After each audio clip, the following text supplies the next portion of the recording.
السلام علیکم محترم ناظرین، ویلکم کرتے ہیں اپنے یوٹیوب چینل صدائے بیان پر۔ بیان آپ کے لے کر حاضر ہوئے ہیں پیر اجمل رضا قادری صاحب کا خوبصورت آواز کے ساتھ، خوبصورت انداز کے ساتھ، جس کا عنوان ہے حضور صلی اللہ علیہ وسلم کی قربانی۔ بہت زبردست خوبصورت بیان ہے۔ آپ دوستوں سے ریکویسٹ ہے کہ بیان کو شروع سے اینڈ تک ضرور سنیے۔ ہمارے چینل صدائے بیان کو ضرور سبسکرائب کیجیے۔ تو لے چلتے ہیں آپ کو اس پیارے سے بیان کی طرف۔ قربانی کا ماحول سمجھے، مزاج سمجھے، پیاری چیز وہ کو 10 دن آپ کے پاس رہے، اس سے آپ کو دلچسپی ہو جائے، کبھی آپ اسے دیکھنے جائیں، کبھی گھاس ڈالنے جائیں، کبھی اس کی پشت پہ ہاتھ پھیریں۔ یار نبی پاک کا قربانی کے ساتھ جو ذوق ہے اس کو ملاحظہ تو کرے۔ کبھی نہیں کہا سیدہ فاطمہ سے کہ اپنے کمرے سے باہر آ، کبھی نہیں کہا، کبھی نہیں کہا حضور نے۔ اور پھر میں غریبوں سے بھی کہتا ہوں کہ نبی پاک پر کبھی زکوٰۃ فرض نہیں ہوئی، اتنا مال ہی نہیں تھا کہ زکوٰۃ فرض ہو، کبھی زکوٰۃ فرض نہیں ہوئی، لیکن قربانی حضور ایک نہیں دیتے تھے، 2 دیتے تھے۔ اور ایک اونٹ میں 7 حصے ہوتے ہیں، 7۔ لیکن جب حضور حج کرنے گئے تھے تو میرے نبی پاک نے 63 اونٹ ذبح فرمائے۔ ذرا 7 سے ذرا دیکھ کے تو دیکھو کتنے بنتے ہیں۔ ہم سارا سال امیر ہوتے ہیں، عین قربانی کے دنوں میں غریب ہو جاتے۔ موٹر سائیکل چھوٹی عید کے بعد لی تھی، اس کے لیے پیسے تھے، لیکن قربانی کی جانور کی باری آئی تو حاض تنگ ہو گیا ہے۔ پتہ نہیں وہ کیسے تنگ ہو گیا، اللہ ہی بہتر جانتا ہے۔ اپنے ماحول کے اندر وہ خاص ایک خوشبو پیدا کریں جو رضا الہی کا۔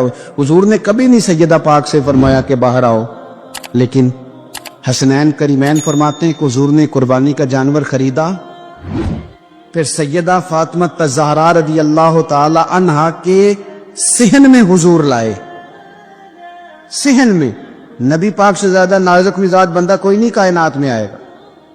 حضور کے وجود اطہر پر مکھی نہیں بیٹھتی تھی، پسینہ آتا تھا تو خوشبو آتی تھی، لیکن حضور قربانی کا جانور دست مبارک سے ذبح فرماتے اور کہا فاطمہ ادھر آ بیٹے۔ سیدہ کمرے سے باہر آئیں تو فرمایا یہاں کھڑی ہو، میں تیرے سامنے تیری قربانی کا جانور ذبح کرنے لگا۔ آپ ذرا اس بات کو دیکھو، مسند امام احمد بن حنبل میں حضور نے فرمایا جانور سونا بھی ہونا چاہیے اور اس کی قیمت بھی زیادہ ہونی چاہیے، با اعتبار قیمت بھی زیادہ ہو، مہنگا خرید کے لائے ہوں آپ۔ کیوں؟ اس لیے کہ دینا اس رب کی بارگاہ میں ہے جو بڑی شانوں والا ہے۔ تو ہم نا آہستہ آہستہ ان چیزوں سے پیچھے ہٹتے جا رہے ہیں جو چیزیں ہمیں اللہ کے قریب کرتی ہیں۔ ہو جاتا ہے کچھ چیزوں سے پیار ہونا چاہیے، لیکن جب اس چیز سے بڑھ کر رب سے پیار ہو، اس کے محبوب سے پیار ہو، تو پھر وہ چیزیں کوئی اہمیت نہیں رکھتی۔ حضرت حارثہ بن نعمان رضی اللہ تعالیٰ عنہ کہتے ہیں میں نے چھوٹی سی ایک گھوڑی لے کے پالی، پیار بھی بڑا ہو گیا، وہ بڑی بھی ہو گئی، خوبصورت بھی بڑی تھی، اور کبھی کبھی میرے بچے مذاق بھی کرتے، کہتے ابا سچ بتا ہم سے زیادہ پیار ہے کہ اس گھوڑی سے زیادہ پیار ہے؟ کیونکہ گھر آتے ہی آپ پوچھتے ہیں چارہ ڈالا ہے کہ نہیں، پانی پلایا ہے کہ نہیں، تو پیار اس سے زیادہ کہ ہم سے؟ تو حضرت حارثہ بن نعمان فرماتے تم نے جتنی باتیں کرنی ہے کرو، اور مجھے پیار ہے تو میں کیا کر سکتا ہوں؟ بڑی خدمت کرتے، پیار کرتے۔ آیت نازل ہو گئی لن تنالوا البر حتی تنفقوا مما تحبون۔ غریب آدمی، ماڑا بندہ، گھوڑی کی لگام پکڑی اور مدینے والے رسول کی بارگاہ میں پہنچ گئی، یا رسول اللہ میری قبول کر لیں۔ آپ یقین کریں حالات خراب ہوتے ہیں تو لوگ سب سے پہلے وہ والا 100 بند کرتے ہیں جو مسجد جاتا تھا۔ سب سے پہلے لوگوں نے وہ رستے کاٹے، وہ کنیکشن کاٹے جو اللہ کے رستے میں جاتے تھے۔ کیا کرتے ہو صاحب؟ یہ تو اصل ہے، باقی تو ساری فروعات ہیں، باقی تو ساری شاخیں ہیں۔ تو آپ نے جاڑی کاٹ دی جہاں سے آ رہا تھا۔ اپنی ساری ضروریات لوگ پوری کریں گے، اور 1 لاکھ تنخواہ میں سے پورا 2000 مسجد دے کے کہیں گے دیا تو ہے 2000۔ لیتے وقت کبھی نہیں حساب کریں گے کہ اللہ سے لیا کتنا ہے، دیتے وقت گنیں گے، شمار کریں گے۔ تو بھائی حضرت سیدہ اسماء بنت ابی بکر صدیق کہتی ہے میں ایک دن گن کے نا حضور کی بارگاہ میں کچھ پیسے، تو عورتوں کی طبیعت ہوتی ہے وہ گنتی بھول بھی جاتی ہیں، اور کئی دفعہ احتیاطاً بھی 3-4 دفعہ گن لیتی ہیں۔ کہتی میں نے 2-3 دفعہ پیسے گن کے حضور کو دیے تو سرکار مسکرائے، فرمانے لگے اسماء